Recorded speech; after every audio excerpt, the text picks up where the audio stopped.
Bonjour.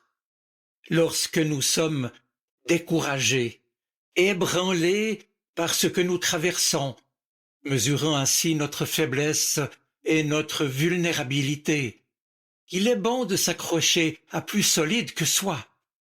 Et pour moi, ce sont les propos pleins de confiance que je veux vous citer aujourd'hui, qui m'aident à tenir, et les voici. Que rien ne te trouble, que rien ne t'épouvante, tout passe. Dieu ne change pas. La patience obtient tout. Celui ou celle qui possède Dieu ne manque de rien. Dieu seul suffit. Alors, élève ta pensée, monte au ciel, ne t'angoisse de rien, que rien ne te trouble. Suis Jésus-Christ d'un grand cœur, et quoi qu'il arrive, que rien ne t'épouvante. Tu vois la gloire du monde. C'est une vaine gloire. Il n'y a rien de stable, tout passe. Aspire au céleste qui dure toujours. Fidèle et riche en sa promesse, Dieu, lui, ne change pas. Magnifique attitude, pleine de confiance, que nous a laissé là une chrétienne espagnole du XVIe siècle, Thérèse d'Avila. D'expérience, souvent difficile ou cuisante, elle savait les périls et les épreuves que nous aussi, disciples de Jésus-Christ, nous pouvons connaître dans ce monde si fortement chahuté et menaçant. Elle savait la haine et la violence, la misère et l'injustice, la maladie, les atteintes de l'âge et de la mort. Oui, elle savait tout cela, elle les avait éprouvés elle-même. Mais, vous l'avez entendu, plutôt que de les déplorer ou de s'en lamenter, elle nous a donné sa foi en exemple. Oui, tout passe, et rien n'est stable dans ce monde. Mais Dieu, lui, reste fidèle envers ses enfants.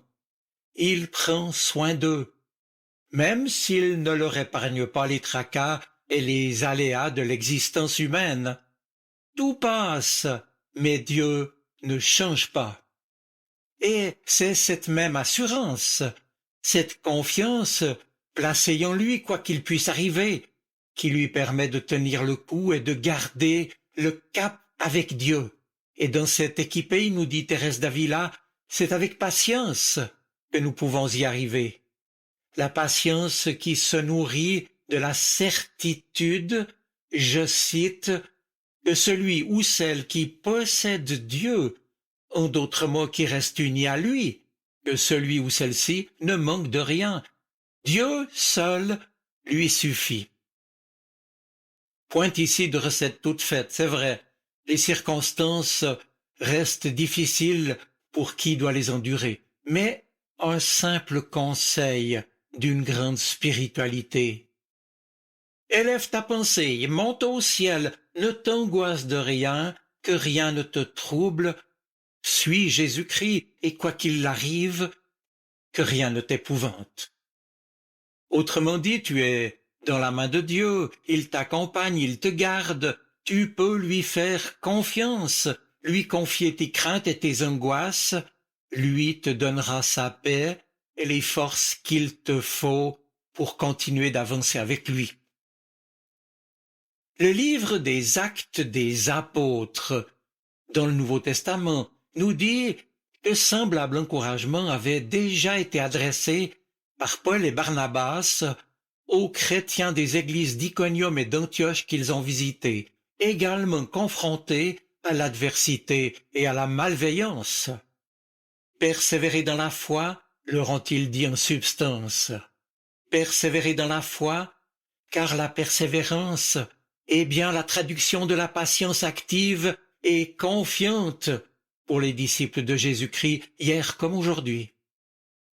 Au début de sa première lettre, l'apôtre Pierre nous invite à voir les épreuves comme des occasions de progrès. Je le cite. « Nous avons une espérance qui nous fait vivre, et nous pouvons attendre avec joie les biens que Dieu garde pour nous dans les cieux, là où ils ne peuvent ni s'abîmer ni être salis ni même disparaître. Et vous-même, si vous croyez, le Dieu puissant vous garde pour vous sauver. C'est pourquoi vous êtes remplis de joie, même si aujourd'hui toutes sortes de difficultés doivent vous rendre triste pendant un peu de temps. Ces difficultés servent à montrer la qualité de votre foi. L'or peut s'abîmer, pourtant on le met dans le feu pour voir s'il est pur. Eh bien c'est pareil pour votre foi. Elle est plus précieuse que l'or, mais elle aussi, elle est mise à l'épreuve. Alors, quand Jésus-Christ paraîtra, vous recevrez honneur, louange et gloire à cause de la qualité de votre foi. Fin de citation. Mes amis, c'est uniquement en plaçant notre confiance en notre Dieu qui nous tient entre ses mains que nous pouvons considérer ainsi les épreuves que nous devons affronter. C'est aussi ce que dit l'apôtre Paul, avec la même conviction.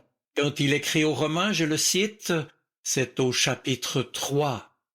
Par Jésus, nous avons pu, par la foi, avoir accès à la grâce de Dieu en laquelle nous demeurons fermement. Et nous nous réjouissons même dans nos détresses, car nous savons que la détresse produit la patience. La patience produit la résistance à l'épreuve, et la résistance, l'espérance. Cette espérance ne nous déçoit pas, car Dieu a répandu son amour dans nos cœurs par le Saint-Esprit qu'il nous a donné. Oui, mes amis, persévérer dans la foi est bel et bien un défi de toutes les époques. Il nous faut passer par bien des épreuves pour entrer dans le royaume de Dieu, avertissaient Paul et Barnabas, instruits par leur propre expérience. Le mot grec pour épreuve est thlipsis. Il désigne un chemin étroit qui va en se rétrécissant même. Ce mot vient du verbe thlibo, qui veut dire presser, comme on le fait par exemple des grappes de raisin pour en extraire le fruit. Eh bien, cette image, voyez-vous, me rappelle que c'est donc le meilleur de nous et de nous chrétiens témoins de Jésus-Christ dans ce monde que nous avons à donner dans cette vie. Autre façon de dire qu'il nous faut passer par bien des épreuves pour entrer dans le royaume de Dieu. Persévérer dans la foi pour montrer la qualité de notre foi. Et c'est justement parce que il est en cela une constance de la vie chrétienne que l'encouragement à persévérer nous est indispensable à chacun de nous. Alors, courage. Le Seigneur te connaît, il sait ce que tu traverses et ce que tu dois affronter. Courage, lui ne te laissera pas, il ne t'abandonnera pas. Tu peux continuer de lui faire confiance, il ne te lâchera pas. Alors ouvrons-nous et laissons-nous guider par lui, laissons l'action continue de Dieu faire de nous des hommes et des femmes animés, transformés par son amour. Nos chemins personnels ne sont pas toujours faciles, ils rencontrent la difficulté, l'épreuve, et il est vrai que suivre le Seigneur, laisser son esprit transformer nos zones d'ombre et nos comportements, est un chemin qui va rencontrer de nombreux obstacles, en dehors de nous, dans le monde, mais aussi en nous, dans notre cœur. Mais les difficultés, les épreuves, font partie de la route. Jésus l'a vécu lui-même, et nous les rencontrerons toujours dans la vie. Alors, ne nous décourageons pas. Le Seigneur nous donnera la force de son esprit pour les traverser. Dès lors, que rien ne te trouble, que rien ne t'épouvante. Tout passe.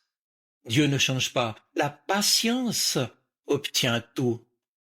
Celui ou celle qui possède Dieu ne manque de rien. Dieu seul suffit. Élève ta pensée, monte au ciel, ne t'angoisse de rien, que rien ne te trouble. Suis Jésus-Christ d'un grand cœur, et quoi qu'il arrive, que rien ne t'épouvante. Tu vois la gloire du monde? C'est une vaine gloire. Il n'y a rien de stable, tout passe. Alors aspire au céleste qui dure toujours.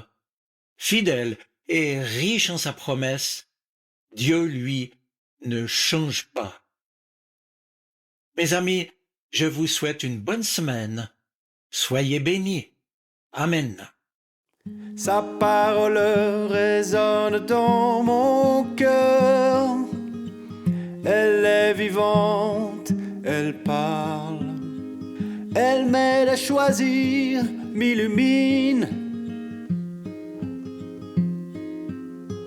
Elle est vivante, elle est poignante, elle touche mon cœur.